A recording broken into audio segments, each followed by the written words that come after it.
pemirsa, kembali lagi di Netizen News, sudah memasuki topik kedua. Kali ini kita akan intip dulu apa sih topik kedua yang akan diperbincangkan di Netizen News kali ini, yakni tentang Australia yang campuri kasus Jessica, di mana Jessica Kumolo Wongso tersangka dalam kasus kematian Wayan Mirna Salihin tidak akan dihukum mati. Hal itu menjadi persyaratan kesepakatan kerja antara Kepolisian Federal Australia atau AFP dan Polda Metro Jaya untuk memecahkan kasus tersebut. Kita akan lihat dulu beberapa headline pemberitaan. Berikan informasi, Australia minta Jessica tidak dihukum mati. Dan juga harian Australia Sydney Morning Herald memberitakan adanya kesepakatan itu dalam laporan yang terbit pada hari Minggu 28 Februari lalu, dan itu melaporkan bahwa Indonesia menjamin Jessica yang merupakan penduduk tetap atau permanent resident Australia tidak akan menghadapi hukuman mati terkait tuduhan bahwa dia telah membunuh temannya sendiri yang modusnya merupakan kopi yang dicampur dengan sianida. Kita akan lihat dulu respon dari para netizen. Hakim Tunggal PN Jakpus tolak pra-peradilan tersangka Jessica Wongso. Ya, ini juga memang gugatan pra-peradilan Jessica Kumolo Wongso berakhir dengan penolakan permohonan Jessica seluruhnya oleh Hakim Tunggal Iwayan Merta hari Selasa kemarin tanggal 1 Maret pagi. Ya, ini dia yang sudah merespon kepada kami di @netizennews, @netnews_metro_tv. Anda juga tentunya bisa mencuitkan opini, aspirasi Anda ke akun Twitter kami. Jessica Kumolo Wongso mau jadi saksi, malah jadi tersangka. Untuk membahasnya lebih lanjut sudah hadir di studio Medsos Netizen News ada pakar hukum pidana Pak Suparji Ahmad. Halo, selamat siang Pak Suparji. Ya, terima kasih sudah meluangkan waktu. Sama-sama. Ini kita kalau lihat kemarin pra-peradilan, kayaknya kalau pra-peradilan kan identiknya dengan kasus-kasus politik begitu. Nah, ini juga kasus pidana ternyata bisa diperadilankan dan juga akhirnya malah ditolak. Ada lagi informasi mengenai Australia dan juga Polda Metro Jaya yang ternyata melakukan MOU atau kesepakatan begitu. Bisa dijelaskan teknisnya lebih sederhana tidak Pak Suparji? Jadi pra-peradilan itu pada prinsipnya adalah bagian hak dari seorang yang ditetapkan menjadi tersangka atau kemudian yang ditahan agar proses hukumnya itu tidak bertentangan dengan hak asasi manusia, tidak bertentangan dengan peraturan perundang-undangan. Jadi semacam kontrol horizontal antara aparat penegak hukum sehingga tidak bertentangan dengan aturan yang ada. Itu apapun kasus hukumnya ya Pak Suparji? Apapun kasus pidananya bisa dilakukan pra-peradilan, termasuk kasus Jessica atau JKW, Jessica Kumolo Wongso kemarin bisa pra-peradilankan. Mungkin pra-peradilan ini menjadi tenar ketika kasus Wakapolri dulu kan, ya Pak Budi Gunawan dulu. Tapi sesungguhnya itu ada dalam hukum acara pidana kita, kitab undang-undang acara pidana kita, bahwa ketika seseorang ditahan, seseorang ditetapkan jadi tersangka atau diselidiki yang tidak dengan alat bukti yang cukup, bisa mengajukan gugatan pra-peradilan agar kemudian pengadilan dengan cepat, waktunya kan cuma 7 hari, agar diberi putusan betul atau tidak prosesnya itu. Dalam kasus kemarin kan yang dijadikan objek pra-peradilan adalah proses penyelidikan, penyidikan, penahanan, dan pencekalan. Hakim Tunggal itu memutuskan semuanya ditolak karena memang sudah sesuai dengan prosedur, sudah alat bukti yang cukup untuk menetapkan yang bersangkutan diselidiki atau kemudian ditahan atau diterapkan kemudian jadi tersangka. Jadi prinsipnya adalah bahwa kita KUHAP memfasilitasi agar pra-peradilan dalam konteks kasus pidana agar proses hukum itu betul sesuai dengan peraturan perundang-undangan dan tidak bertentangan dan hak asasi manusia. Kemudian poin yang kedua soal MOU antara Australia dengan Polda Metro Jaya itu sesungguhnya sah-sah saja ada MOU itu, tapi yang penting adalah bahwa kita adalah negara hukum yang berdaulat, tidak boleh diintervensi, kita harus menerapkan hukum kita. Kalau kemudian yang bersangkutan itu nanti memiliki bukti yang kuat, misalnya melakukan pembunuhan berencana, bisa saja dikenakan pidana mati atau kemudian pidana seumur hidup. Nah, itu kata-kata intervensi tadi ini juga yang menjadi perbincangan netizen. Ini pemirsa, kalau saya melihat timeline sekarang di @news Metro TV mengatakan bahwa ini kenapa jadi Australia ikut campur? Terkesan ada intervensi dari Australia karena status dari Jessica Kumolo Wongso yang merupakan permanent resident begitu di Australia, dan akhirnya malah nanti hukum yang berlakunya yang mana? Itu jadi pertanyaan, Pak Suparji. Saya kira itu menjadi concern bagi netizen untuk mengawasi apakah nanti penegakan hukum kita itu betul-betul sesuai dengan aturan hukum kita yang ada, atau kemudian ada pengaruh dari pihak Australia. Kalau menurut saya tidak boleh dipengaruhi Australia,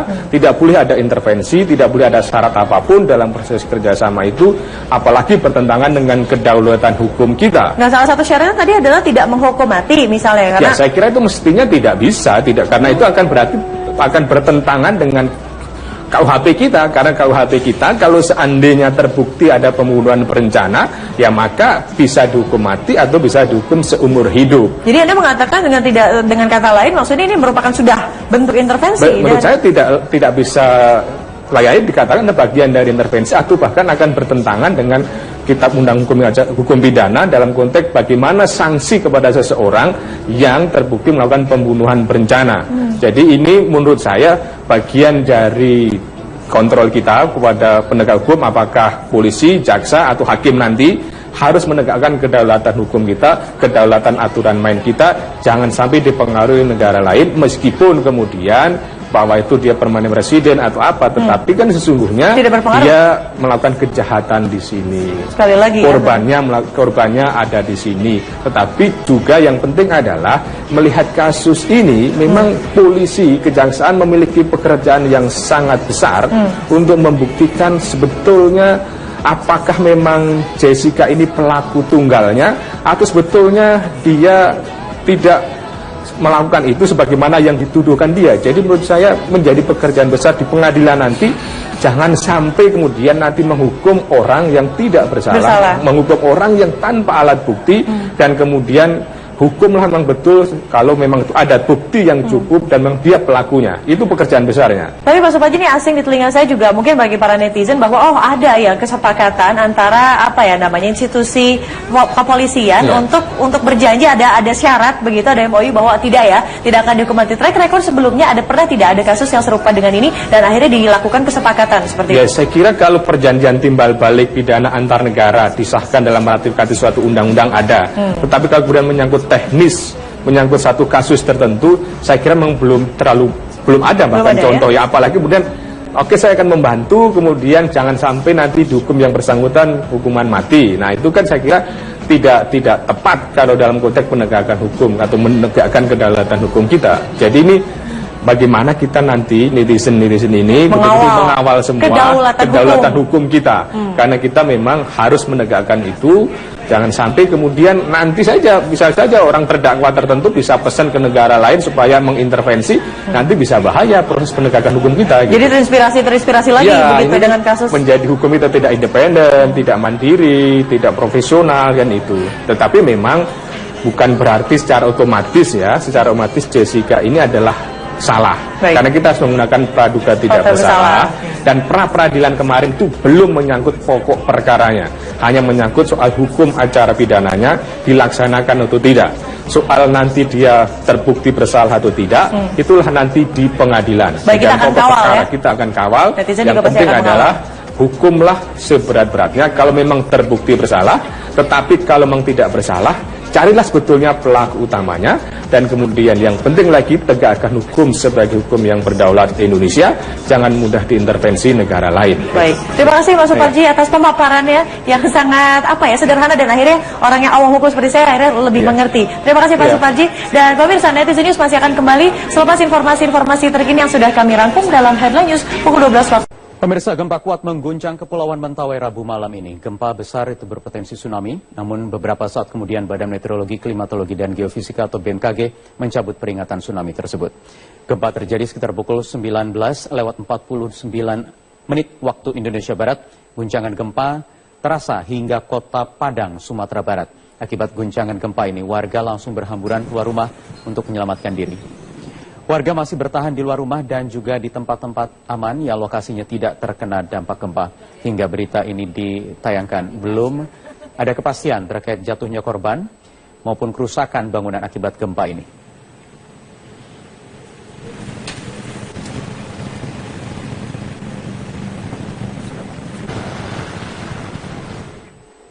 Ya, gempa berkekuatan 8,3 skala Richter di Kepulauan Mentawai, Sumatera Barat. Dari informasi yang kami terima dari BMKG, gempa tersebut berpotensi tsunami. Gempa terjadi sekitar pukul 19:49 waktu Indonesia Barat, dan pusat gempa berada di 682 km barat daya Kepulauan Mentawai dengan kedalaman 10 km. Dari laporan warga di Mentawai, belum ada informasi terkait adanya tsunami seperti yang sudah diperingatkan sebelumnya oleh BMKG.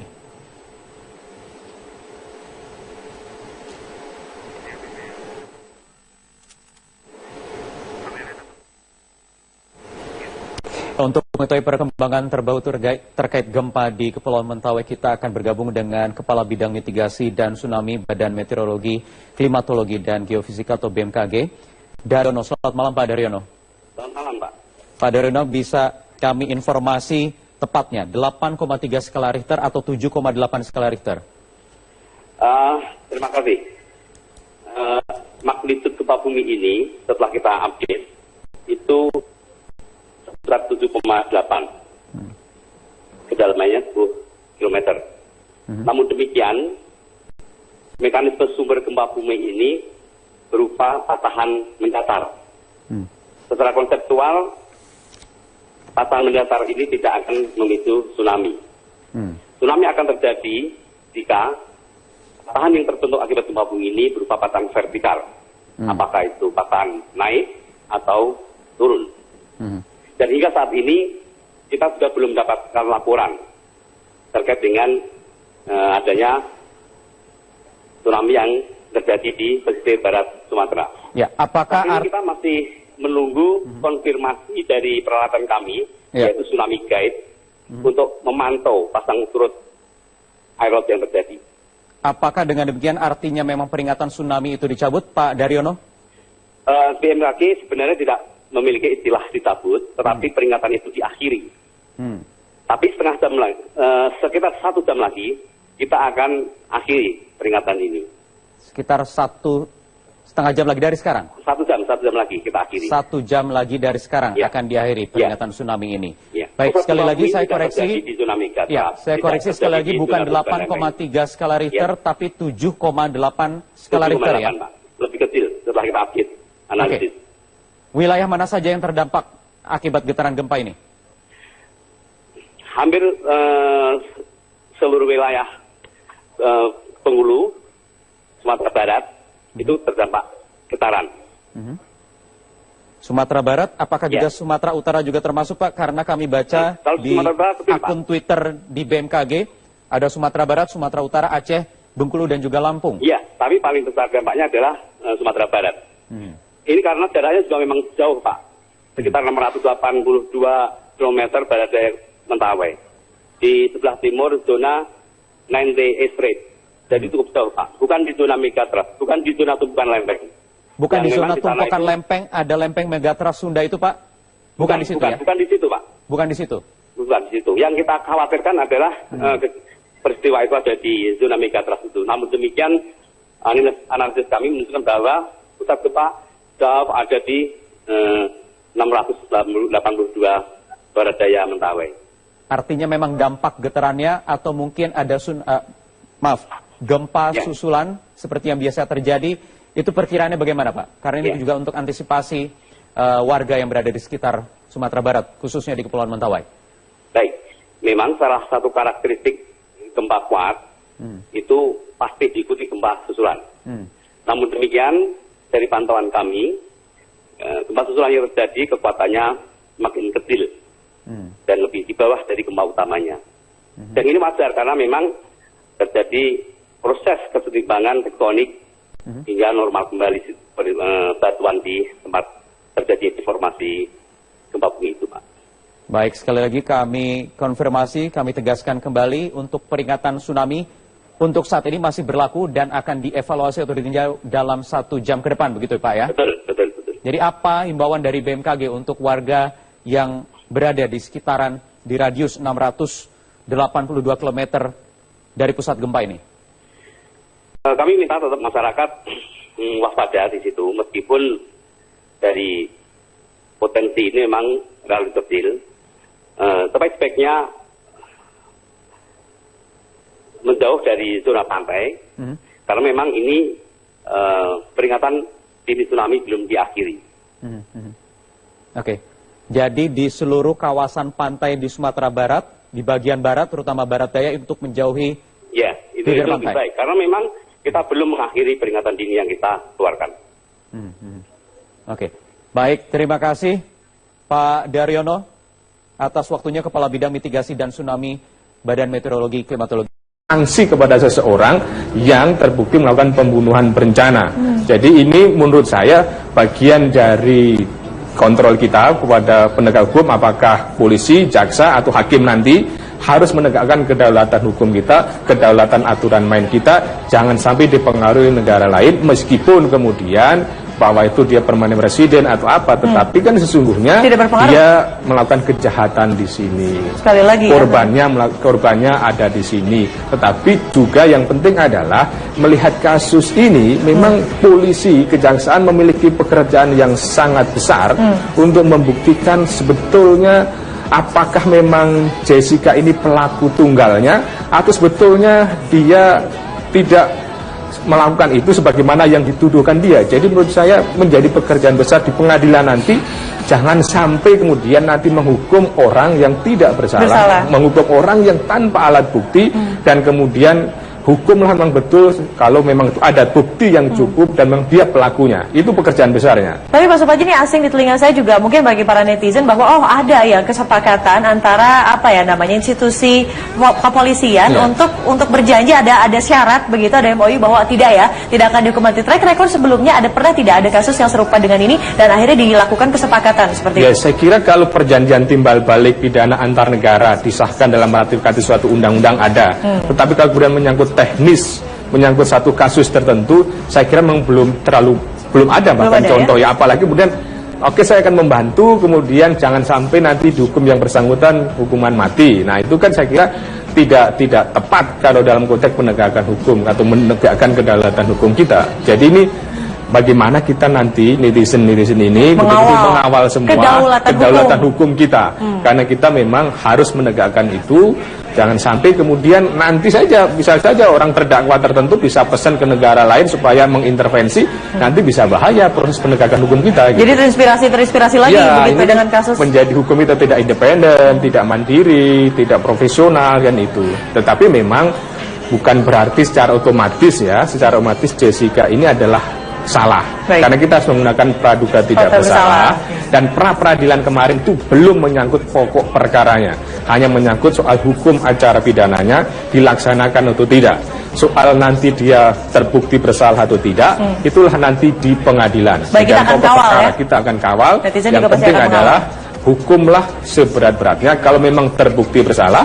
Tetapi kalau memang tidak bersalah, carilah sebetulnya pelaku utamanya, dan kemudian yang penting lagi tegakkan hukum sebagai hukum yang berdaulat di Indonesia, jangan mudah diintervensi negara lain. Baik, terima kasih Pak Suparji atas pemaparannya yang sangat sederhana, dan akhirnya orang yang awam hukum seperti saya akhirnya lebih mengerti. Terima kasih Pak Suparji, dan pemirsa Netizen News masih akan kembali selepas informasi-informasi terkini yang sudah kami rangkum dalam Headline News pukul 12 waktu. Pemirsa, gempa kuat mengguncang Kepulauan Mentawai Rabu malam ini. Gempa besar itu berpotensi tsunami, namun beberapa saat kemudian Badan Meteorologi, Klimatologi, dan Geofisika atau BMKG mencabut peringatan tsunami tersebut. Gempa terjadi sekitar pukul 19:49 waktu Indonesia Barat. Guncangan gempa terasa hingga kota Padang, Sumatera Barat. Akibat guncangan gempa ini, warga langsung berhamburan keluar rumah untuk menyelamatkan diri. Warga masih bertahan di luar rumah dan juga di tempat-tempat aman yang lokasinya tidak terkena dampak gempa. Hingga berita ini ditayangkan, belum ada kepastian terkait jatuhnya korban maupun kerusakan bangunan akibat gempa ini.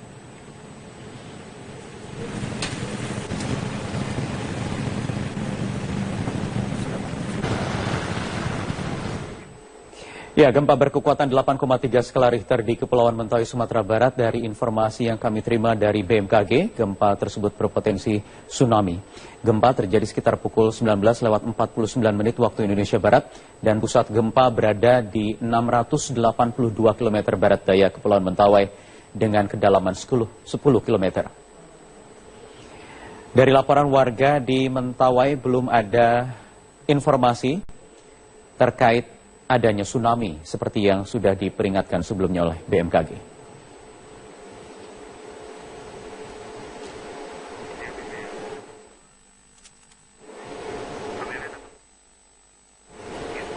Untuk mengetahui perkembangan terbaru terkait gempa di Kepulauan Mentawai, kita akan bergabung dengan Kepala Bidang Mitigasi dan Tsunami Badan Meteorologi, Klimatologi, dan Geofisika atau BMKG, Daryono. Selamat malam Pak Daryono. Selamat malam Pak. Pak Daryono, bisa kami informasi tepatnya 8,3 skala Richter atau 7,8 skala Richter? Terima kasih. magnitudo gempa bumi ini setelah kita update itu 7,8, kedalamannya 10 km. Namun demikian, mekanisme sumber gempa bumi ini berupa patahan. Itu ada dalam hukum acara pidana kita, kitab undang-undang acara pidana kita, bahwa ketika seseorang ditahan, seseorang ditetapkan jadi tersangka atau diselidiki yang tidak dengan alat bukti yang cukup, bisa mengajukan gugatan pra-peradilan agar kemudian pengadilan dengan cepat, waktunya kan cuma 7 hari, agar diberi putusan betul atau tidak prosesnya itu. Dalam kasus kemarin kan yang dijadikan objek pra-peradilan adalah proses penyelidikan, penyidikan, penahanan, dan pencekalan. Ya. Hakim tunggal itu memutuskan semuanya ditolak karena memang sudah sesuai dengan prosedur, sudah alat bukti yang cukup untuk menetapkan yang bersangkutan diselidiki atau kemudian ditahan atau ditetapkan kemudian jadi tersangka. Jadi prinsipnya adalah bahwa kita KUHAP memfasilitasi aja pra-peradilan dalam konteks kasus pidana agar proses hukum itu betul sesuai dengan peraturan perundang-undangan dan tidak bertentangan dan hak asasi manusia. Baik. Kemudian poin yang kedua soal MOU antara Australia dengan Polda Metro Jaya itu sesungguhnya sah-sah saja ada MOU itu, tapi yang penting adalah bahwa kita adalah negara hukum yang berdaulat, tidak boleh diintervensi, kita harus menerapkan hukum kita. Kalau kemudian yang bersangkutan itu nanti memiliki bukti yang kuat, misalnya melakukan pembunuhan berencana, bisa saja dikenakan pidana mati atau kemudian pidana seumur hidup. Nah itu kata-kata intervensi tadi ini juga yang menjadi perbincangan netizen. Ini pemirsa, kalau saya melihat timeline sekarang di Metro TV mengatakan bahwa ini kenapa jadi Australia ikut campur. Kesan ada intervensi dari Australia karena status dari Jessica Kumolo Wongso yang merupakan permanent resident begitu di Australia, dan akhirnya malah nanti hukum yang berlakunya yang mana, itu jadi pertanyaan, Pak. Ya, saya kira itu menjadi concern bagi netizen untuk mengawasi apakah nanti penegakan hukum kita itu betul-betul sesuai dengan aturan hukum kita yang ada, atau kemudian ada pengaruh dari pihak Australia. Kalau menurut saya tidak boleh dipengaruhi Australia, tidak boleh ada intervensi, tidak boleh ada syarat apapun dalam proses kerjasama itu, apalagi bertentangan dengan kedaulatan hukum kita. Nah, salah satu syaratnya tadi adalah tidak menghukum mati misalnya, karena ya, saya kira itu mestinya tidak bisa, karena itu akan berarti akan bertentangan dengan KUHP kita, karena KUHP kita kalau seandainya terbukti ada pembunuhan berencana, ya maka bisa dihukum mati atau bisa dihukum seumur hidup. Jadi Anda mengatakan dengan kata lain, maksudnya ini merupakan sudah bentuk intervensi? Menurut saya tidak bisa layak dikatakan bagian dari intervensi, atau bahkan akan bertentangan dengan kitab undang hukum pidana dalam konteks bagaimana mendatar. Secara konseptual, patahan mendatar ini tidak akan memicu tsunami. Tsunami akan terjadi jika patahan yang terbentuk akibat gempa bumi ini berupa patahan vertikal. Apakah itu patahan naik atau turun. Dan hingga saat ini kita sudah belum mendapatkan laporan terkait dengan adanya tsunami yang terjadi di pesisir barat Sumatera. Ya, apakah kita masih menunggu konfirmasi dari peralatan kami, yaitu Tsunami Guide, untuk memantau pasang surut air laut yang terjadi. Apakah dengan demikian artinya memang peringatan tsunami itu dicabut, Pak Daryono? BMKG sebenarnya tidak memiliki istilah dicabut, tetapi peringatan itu diakhiri. Tapi setengah jam lagi, sekitar 1 jam lagi, kita akan akhiri peringatan ini. Sekitar 1,5 jam lagi dari sekarang? 1 jam lagi kita akhiri. 1 jam lagi dari sekarang akan diakhiri peringatan tsunami ini. Baik, sekali lagi saya koreksi. Saya koreksi sekali lagi, bukan 8,3 skala Richter, tapi 7,8 skala Richter ya. Pak. Lebih kecil setelah kita update analisis. Wilayah mana saja yang terdampak akibat getaran gempa ini? Hampir seluruh wilayah Bengkulu, Sumatera Barat itu terdampak getaran. Sumatera Barat, apakah juga Sumatera Utara juga termasuk, Pak? Karena kami baca di akun Twitter di BMKG, ada Sumatera Barat, Sumatera Utara, Aceh, Bengkulu, dan juga Lampung. Iya, tapi paling besar dampaknya adalah Sumatera Barat. Ini karena jaraknya juga memang jauh, Pak. Sekitar 682 km barat daya Mentawai. Di sebelah timur zona 9D Strait. Jadi cukup jauh, Pak. Bukan di zona Megatrust, bukan di zona tumpukan lempeng. Bukan di zona tumpukan lempeng, ada lempeng Megatrust Sunda itu, Pak? Bukan di situ ya? Bukan di situ, Pak. Bukan di situ? Bukan di situ. Yang kita khawatirkan adalah peristiwa itu ada di zona megatrust itu. Namun demikian, analisis kami menunjukkan bahwa pusat gempa jauh ada di 682 barat daya Mentawai. Artinya memang dampak getarannya atau mungkin ada gempa susulan seperti yang biasa terjadi, itu perkiraannya bagaimana, Pak? Karena ini juga untuk antisipasi warga yang berada di sekitar Sumatera Barat, khususnya di Kepulauan Mentawai. Baik, memang salah satu karakteristik gempa kuat. Pemirsa, kembali lagi di Netizen News, sudah memasuki topik kedua. Kali ini kita akan intip dulu apa sih topik kedua yang akan diperbincangkan di Netizen News kali ini, yakni tentang Australia yang campuri kasus Jessica, di mana Jessica Kumala Wongso, tersangka dalam kasus kematian Wayan Mirna Salihin, tidak akan dihukum mati. Hal itu menjadi persyaratan kesepakatan kerja antara Kepolisian Federal Australia atau AFP dan Polda Metro Jaya untuk memecahkan kasus tersebut. Kita akan lihat dulu beberapa headline pemberitaan. Berikan informasi, Australia minta Jessica tidak dihukum mati. Dan juga harian Australia Sydney Morning Herald memberitakan adanya kesepakatan itu dalam laporan yang terbit pada hari Minggu 28 Februari lalu, dan itu melaporkan bahwa Indonesia menjamin Jessica yang merupakan penduduk tetap atau permanent resident Australia tidak akan menghadapi hukuman mati terkait tuduhan bahwa dia telah membunuh temannya sendiri yang modusnya merupakan kopi yang dicampur dengan sianida. Kita akan lihat dulu respon dari para netizen. Hakim Tunggal PN Jakpus tolak pra-peradilan tersangka Jessica Wongso. Ya, ini juga memang gugatan pra-peradilan Jessica Kumala Wongso berakhir dengan penolakan permohonan Jessica seluruhnya oleh Hakim Tunggal Iwayan Merta hari Selasa kemarin tanggal 1 Maret pagi. Iya, ini dia yang sudah merespon kepada kami di @netizennews, @netnews_metro_tv. Anda juga tentunya bisa mencuitkan opini, aspirasi Anda ke akun Twitter kami. Jessica Kumala Wongso mau jadi saksi, malah jadi tersangka. Untuk membahasnya lebih lanjut, sudah hadir di studio Medsos Netizen News, ada pakar hukum pidana Pak Suparji Ahmad. Halo, selamat siang Pak Suparji. Ya, terima kasih sudah meluangkan waktu. Sama-sama. Ini kita kalau lihat kemarin pra-peradilan, kayaknya kalau pra-peradilan kan identiknya dengan kasus-kasus politik begitu. Nah, ini juga kasus pidana ternyata bisa diperadilankan dan juga akhirnya malah ditolak. Ada lagi informasi mengenai Australia dan juga Polda Metro Jaya yang ternyata melakukan MOU atau kesepakatan begitu. Bisa dijelaskan teknisnya lebih sederhana tidak Pak Suparji? Jadi pra-peradilan itu pada prinsipnya adalah bagian hak dari seorang yang ditetapkan menjadi tersangka atau kemudian yang ditahan, agar proses hukumnya itu tidak bertentangan dengan hak asasi manusia, tidak bertentangan dengan peraturan perundang-undangan.